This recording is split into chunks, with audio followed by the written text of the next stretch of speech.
What I'd like to point out is the hypocrisy. There is a liberal establishment running this country, and at the end of the day, they do what is in their own electoral interest. David Lammy, the Secretary of State for Foreign Affairs, just got brutally taken down by a caller on live radio.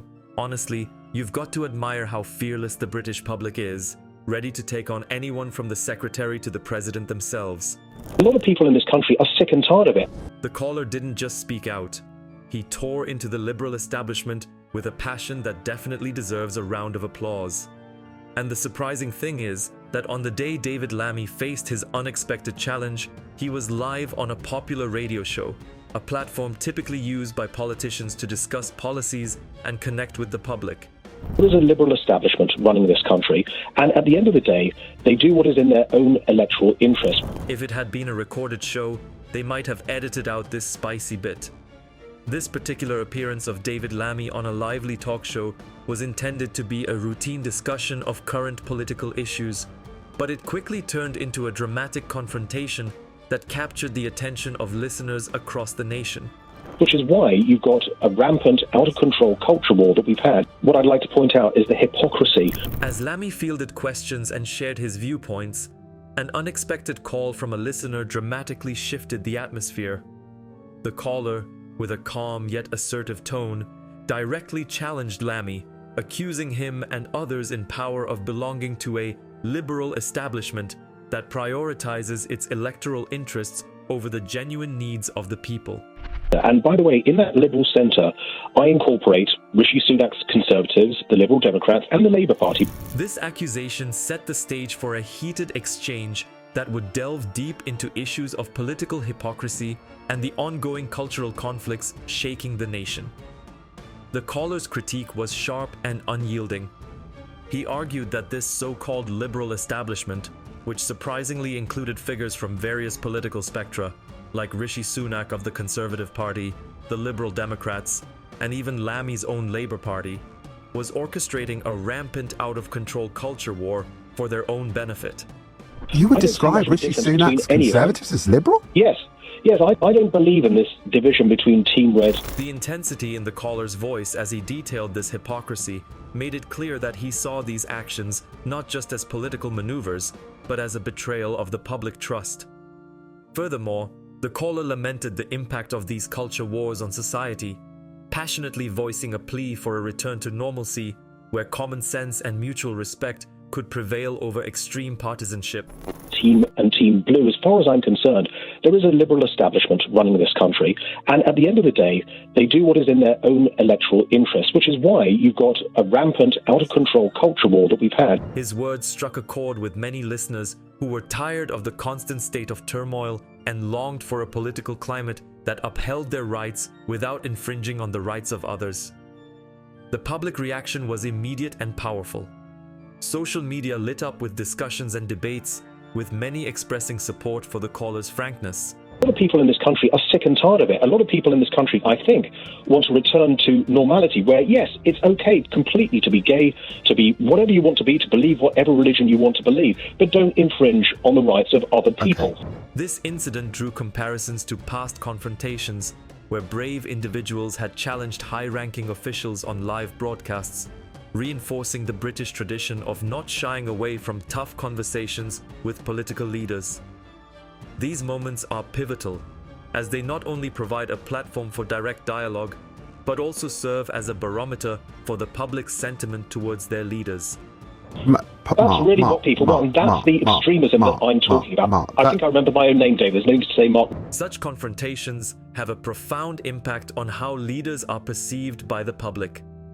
They can diminish the stature of politicians who seem out of touch or elevate those who handle the criticism with grace and accountability. In this case, the sharp critique from the caller highlighted a growing frustration among the public with political leaders who appear more concerned with internal party dynamics than with the welfare of the country. This exchange on live radio wasn't just a fleeting moment of political drama. It was a manifestation of the broader discontent simmering among the populace. It served as a reminder to all political leaders that the public is observant and critical of their actions, and that their patience for what is perceived as political double-dealing is wearing thin. Well, that's the point I think you're making, and I'm disagreeing with that. Tell me, what do you think? What do you think? As the UK continues to navigate through turbulent political waters, such incidents underscore the importance of transparency and sincerity in public office, echoing the calls of the populace for leaders who can truly represent their interests and uphold the values of fairness and integrity in governance. But if you think that was the only time he faced such a situation, then you're mistaken, because there was another incident where he was live on TV and a caller tackled a massive topic. You keep saying that you are African Caribbean, which is fine, but how can you be African Caribbean and English? I couldn't be African, I'm English. David Lammy's identity as both African Caribbean and English sits at the heart of a broader, complex debate about identity and belonging in the UK. This dialogue reflects the country's rich, tumultuous history of colonization, which has left indelible marks on its societal and individual identities. You are African Caribbean. But why will I never be English? Britain's imperial past, marked by centuries of dominance over regions like the Caribbean and Africa, has woven a diverse tapestry of ancestries and stories into the fabric of modern British society. Britain, 400 years ago, started going out into the world. It colonized and conquered a lot of the world. A lot of the world has ended up coming back to the mother country. My parents... Lammy, born in London to parents from Guyana and raised in the working-class neighborhoods of Tottenham, frequently discusses the influence of both his Caribbean heritage and his English upbringing. His life and career encapsulate the multifaceted nature of identity in the UK, a place historically seen as a monolith of Anglo-Saxon heritage, but is, in reality, a blend of various influences due to its colonial history. I've said that gently, but it could have been horrendous, let's be clear about that. And here I am, having grown up in this country, have been born of this country, and actually, the truth is, it's a myth. This perspective challenges the traditional views held by some that to be English must mean descending from a long line of Anglo-Saxons. That there's one English ethnicity. There's not, because England has always been a country. The concept of Englishness has evolved significantly over the years. Today, to be English extends beyond the white cliffs of Dover and includes influences from those who have come from around the world to settle in the UK. The Huguenots, Jews, Irish, and more recently, communities from the Commonwealth have all made England their home, contributing to its culture, economy, and societal makeup. This integration has been a long and sometimes painful process, marked by periods of conflict and adaptation, but it has undeniably enriched the country. For me, the fact that I was born here and the fact that my sensibilities are English mean that I want to claim that heritage as well. Now, I'm very comfortable saying I'm British, Black British, of course I am, and I'm very, very proud. No one could say I wasn't, because I talk about it all the time. However, the debate around what constitutes Englishness is far from settled. During a poignant radio call, Lammy was confronted by a caller who questioned his claim to English identity based solely on his racial heritage.